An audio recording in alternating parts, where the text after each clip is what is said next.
Hello, আসসালামু আলাইকুম। কেমন আছেন সবাই? আশা করি সবাই ভালো আছেন। তো আজকে আমি আপনাদের মাঝখানে নিয়ে আসছি একটা গুরুত্বপূর্ণ তথ্য। আজকে আসলে ২ টা বিষয় নিয়ে কথা বলবো। একটা হচ্ছে আপনি কিভাবে কি উপায়ে স্পেনে আসলে আসা যায়, এবং দ্বিতীয়টা হচ্ছে আপনার যদি সেনজেনের বাইরে কোনো দেশের টিআরসি কার্ড থাকে সেক্ষেত্রে আপনি স্পেনে বৈধ হতে পারবেন কিনা। প্রথমে আমি বলি যেটা হচ্ছে আপনার যদি স্পেনের বাইরে অর্থাৎ রোমানিয়া, মাল্টা, ক্রোয়েশিয়া এইসব দেশের টিআরসি কার্ড থাকে আপনি খুব সহজে স্পেনে আসতে পারবেন, থাকতে পারবেন, ভিসাও হয়তো পাবেন যদি কোনো ক্ষেত্রে ভিসার প্রয়োজন হয়। বাট আপনি কাজ করতে পারবেন না বা পার্মানেন্ট হতে পারবেন না।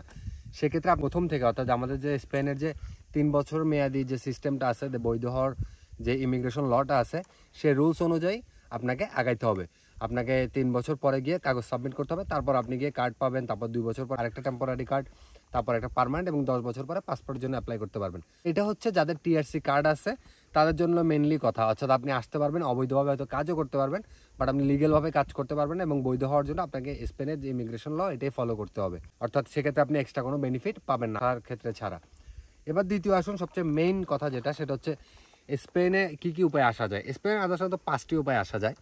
প্রথমটি সেটা হচ্ছে একটা গোল্ডেন ভিসা। এটা হয়তো যাদের অনেক টাকা আছে তাদের জন্য, ব্যবসায় কোনো ক্ষেত্রে ইনভেস্ট করবেন, স্পেন সরকার থেকে আপনার সেই ব্যবসা ক্ষেত্রটা দেখে আপনাকে একটা ভিসার সিস্টেম করে দিবে, অথবা পার্মানেন্ট বা টেম্পোরারি রেসিডেন্ট সিস্টেম করবে। সেকেন্ড যেটা হচ্ছে সেটা হচ্ছে ফ্যামিলি ভিসা, অর্থাৎ আপনার হাজব্যান্ড, বাবা, মা কেউ যদি এই দেশে থাকে সে আপনাকে বাংলাদেশ থেকে নিয়ে আসতে পারবে।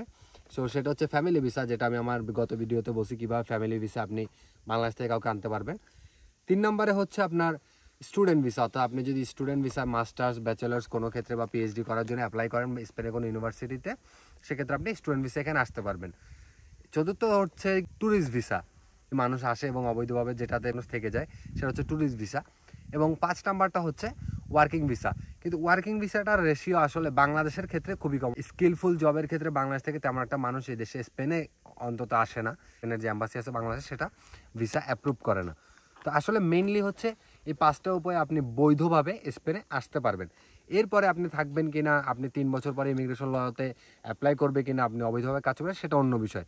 কিন্তু আসার ক্ষেত্রে স্পেনে এই ৫টি পদ্ধতি আছে। কিন্তু কম ভিসা হয় সেটা হচ্ছে আপনার ওয়ার্কিং ভিসা, এবং সবচেয়ে যেটা পপুলার সেটা হচ্ছে ট্যুরিস্ট ভিসা, স্টুডেন্ট ভিসা এবং ফ্যামিলি ভিসা।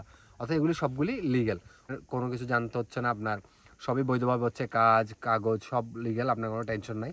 এটাই হচ্ছে গিয়ে স্পেনে আসার মেইন আপনার পদ্ধতি, কিভাবে ৫টা ভিসাতে স্পেনে আসা যায়।